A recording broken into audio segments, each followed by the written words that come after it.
could be a long one.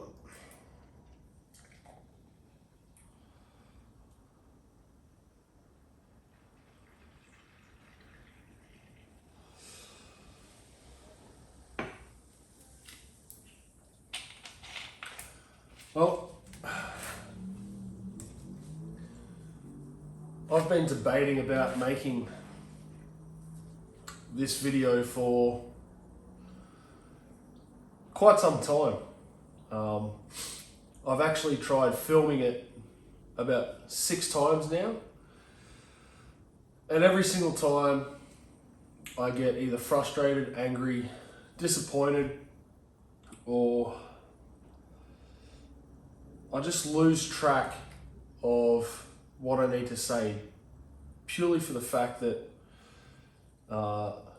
there's just so much that has happened in regards to my race engine.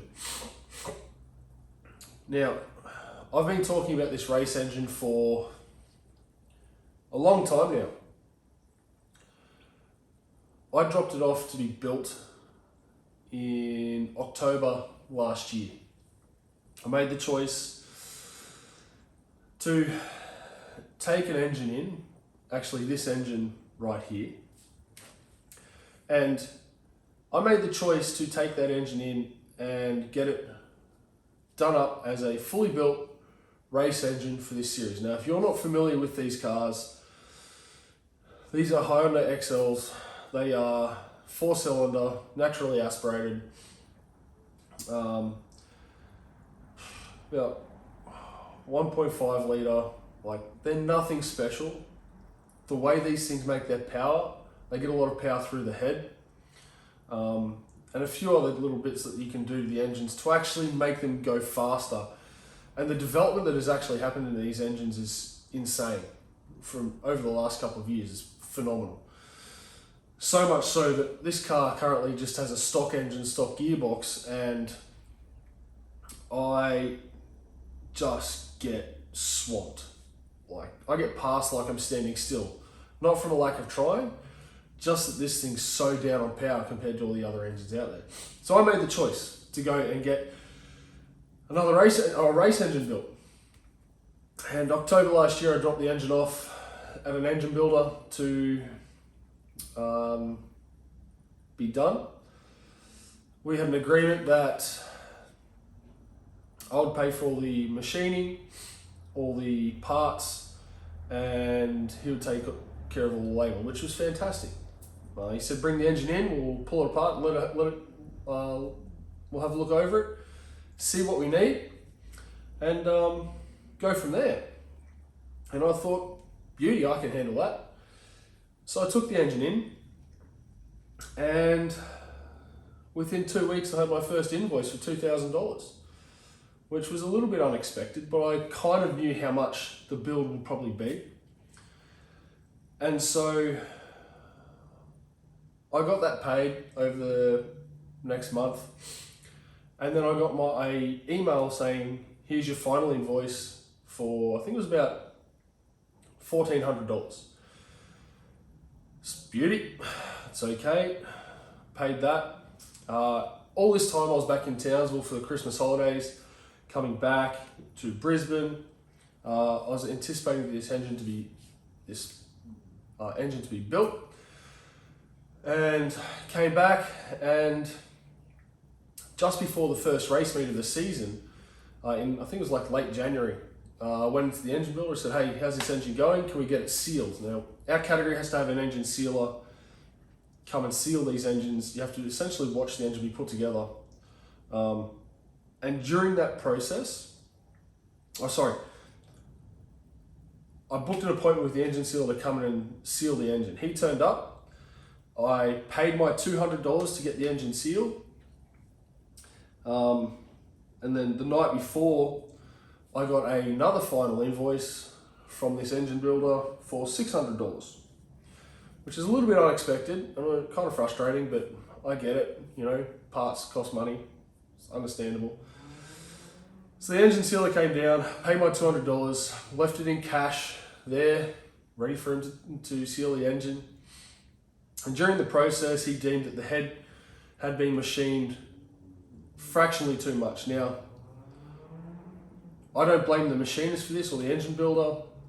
The casting in the head was fractionally high compared to a normal engine in certain spots. So when the machining was done, he took it down to the right depth, but because the casting was slightly higher, it's taken a fraction too much out. And so that engine was knocked back, which was frustrating.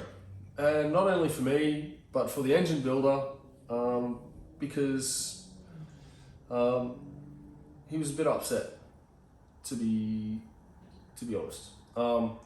What frustrated me more is that I paid $200 to get an engine sealed, and I didn't get an engine sealed. That money walked out the door, which was frustrating. So that set off a chain of events which has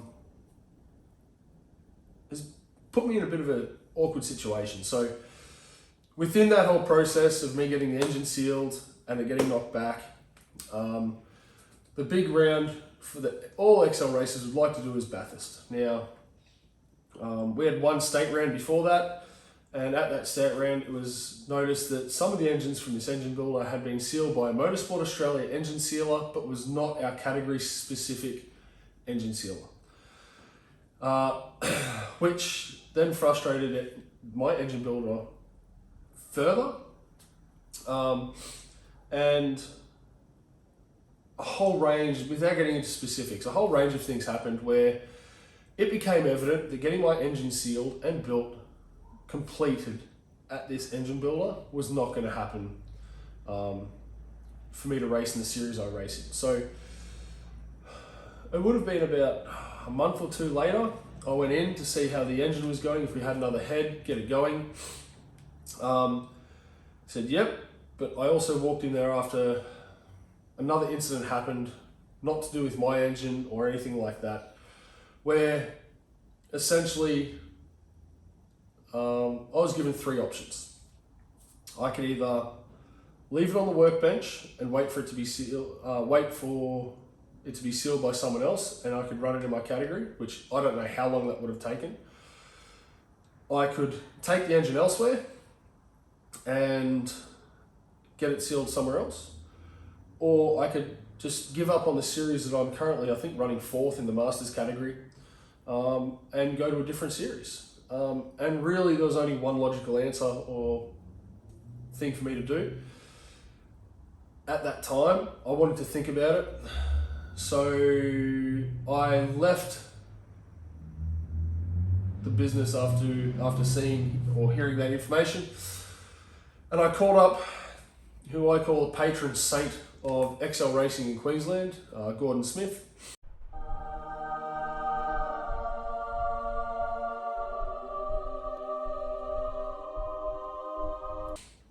And he said to me, give Josh Brown a call, see what he can do for you. So I called Josh Brown. He builds engines with IRP, he owns IRP.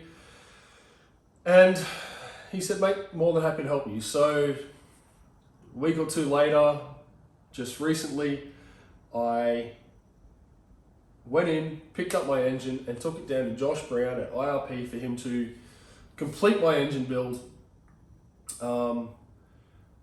and get me on track with my engine. Now, I'm hoping, I see a little bit of light at the end of the tunnel with this. Now, I can't wait to have my engine built.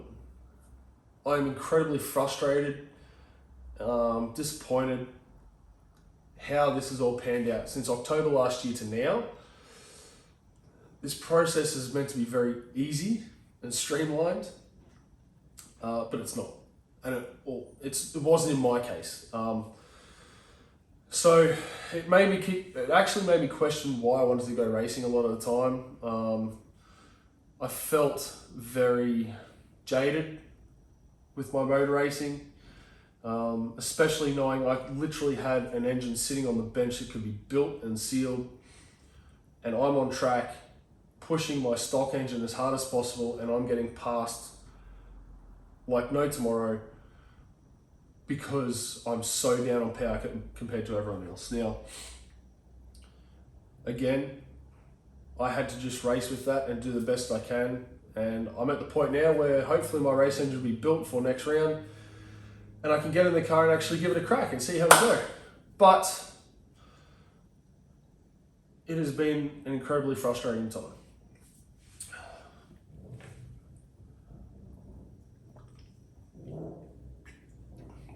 So, where does that leave me now with my engine? So, I've recently taken the engine down to Josh. We came up with a game plan on what we're going to do with the engine, how we can actually make it work for me, knowing that I've already paid around $4,000 for an engine that hasn't been built. And before anyone says four grand's cheap, absolutely. Right? Most engines being built for XLs around $7,000 to $8,000. I know some engines have been built for upwards of about 16 or more. So what I paid realistically was good, but for my budget, it was a hell of a lot of money. I had to work really, really hard to come up with that $4,000 to put it into an engine.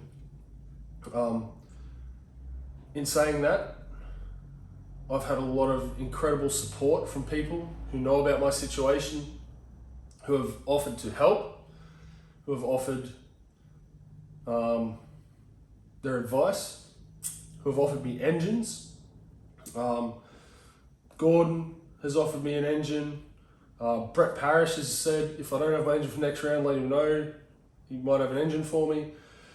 A lot of people have come to me and said, hey, the situation you've been put in is crap, by no fault of your own. I was just stuck in a situation where I had to make a call of what I wanted to do, and how I wanted to solve that situation was get the engine out of the other workshop, take it somewhere else where I could get it sealed, and get it in the car. Now, I must thank that other engine building shop for the work they did. I understand that, like, the man hours I didn't pay for disassembling the block, the engine, all that time. But moving forward now, the engine will be going through Josh at IRP on the Gold Coast, and we can see what we come up with. But everyone's been asking me what's been happening. That's what's been happening. I've been stuck in a situation where I've been waiting, patiently waiting, trying to make it all happen. And unfortunately, I was just in a tough spot. So that's it, guys. Hopefully this thing will have a new engine soon and a new gearbox, and hopefully a second somewhat built race engine as a backup, which when I pick up the new engine, when it's all done, I'll tell you what we're going to do, or what I've decided to do, the best path forward for me. Because right now, again, this thing's just running stock engine, stock internals, stock head, stock gearbox, and I am screaming this thing just to try and keep up with everyone else. And I'm doing my best. So hopefully in a couple of weeks I'll have a new engine I can put in the car. We do have upgrades coming to this thing. I'm upgrading the brakes, which you'll find out about hopefully soon. New wheels. Hopefully a driver with a better mindset when he's out on track, because he might be able to compete. And let's see if we can move this old girl, this beast, further up the field than sitting languishing down in the boonies, trying to make magic happen with sticks and stones. All right, guys, I'm gonna go finish off my Pepsi Max, my 1.25 litre that looks like a 600 ml in my hand, and make a plan of attack for round. Thanks, guys. I'll see you later.